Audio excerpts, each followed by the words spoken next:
Today we are going to talk about cell, the structural and functional unit of life. So let us begin with this.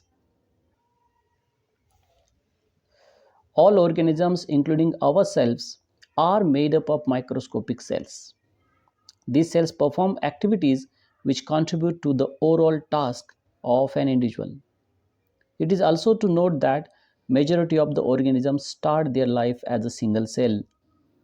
The same cell undergo repeated divisions to give rise to a large mass of cells. Further, the cells get specialized for various tasks such as those of giving support, producing secretions, and carrying out numerous life activities. So, cell is going to be the fundamental unit of living organisms, and various properties of life are also carried out by with the help of these cells.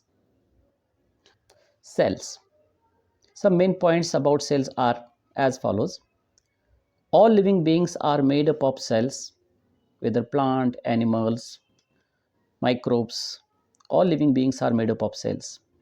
Cell is the structural and functional unit of the body. Means cell is going to form a structure of an organism, as well as various functions are also carried out with the help of cells. All cells are basically alike in chemical composition and metabolic processes. All living beings arises from pre-existing cell. Okay, so every new organism that is being produced comes from a pre-existing cell. Cells, how many? Larger an organism, greater the number of cells in its body. All living things are made up of microscopic cells.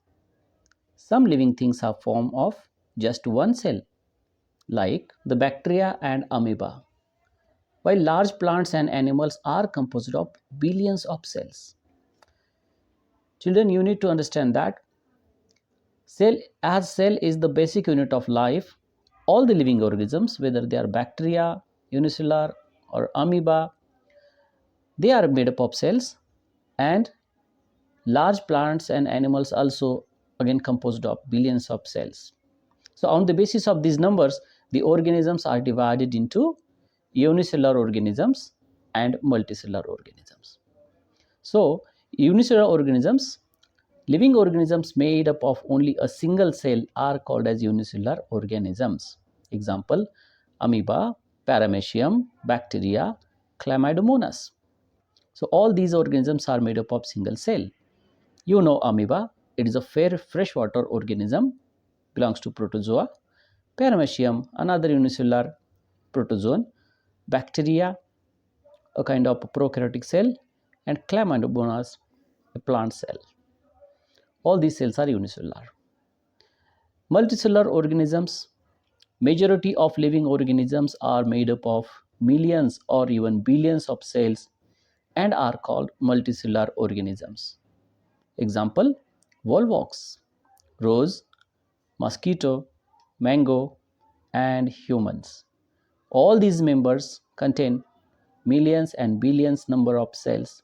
We call them multicellular organism. Children, I am talking here about adult human being. An average sized adult human composed of 200 different type of cells, 37.2 trillion cells in the whole body. So the total number of cells are 37.2 trillion cells, and they are of 200 different types. 100 billion nerve cells in the brain cortex. 100 billion nerve cells in the brain cortex and 25 trillion red blood cells are there in the body of an adult average human. See, the huge number of cells are there are going to help in the functioning of the body of the multicellular organisms. Now, talking about the size of the cell, cells are very small and can be seen only with the help of microscope. Smallest cells are certain bacteria, red blood cells in the human body, etc. These are the smallest cells in the living system. Bacteria, RBCs, in the human body. Longest cells are the nerve cells. Neurons are the longest cells. Largest cells are the bird eggs, actually the central allosphere. Okay, the bird contains two parts, that is the central yellow part called yolk and rest of the transparent watery liquid albumin. So the central part, that is allosphere, is actually considered as the size of the cell. So largest is the bird, particularly the ostrich egg. Before the development begin in it, is the largest single cell of the living world today. The white albumin of the egg and the eggshell are extra parts added on the actual egg as it passes down the reproductive tract. Okay, so this is how the smallest cells are like bacteria and RBCs.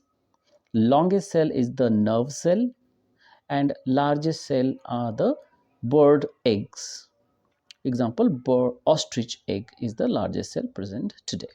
Okay, hope you have understood the concepts. Next, now talking about the cell shape. Different shape of cells are often related to the different functions they perform. Now you must have noticed the circular, rectangular, cuboidal or irregular kind or shape of cells. Now these are related to their functions that they are going to perform. For example, human red blood cells are circular and biconcave. Easy passage for easy passage through the blood capillaries and to transport oxygen. White blood cells are amoeboid, amoeba-like movement with pseudopodia. So white blood cells can change their shape like amoeba, that's why they are known as amoeboid. They can squeeze out through capillary walls.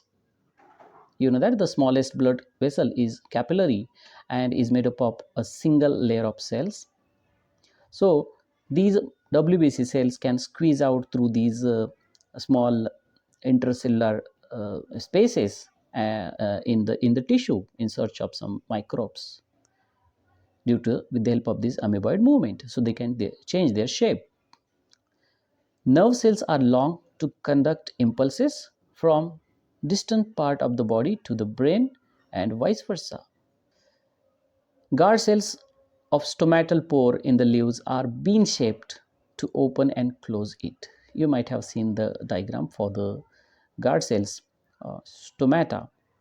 So these cells are bean shaped and helps in closing and opening of stomata.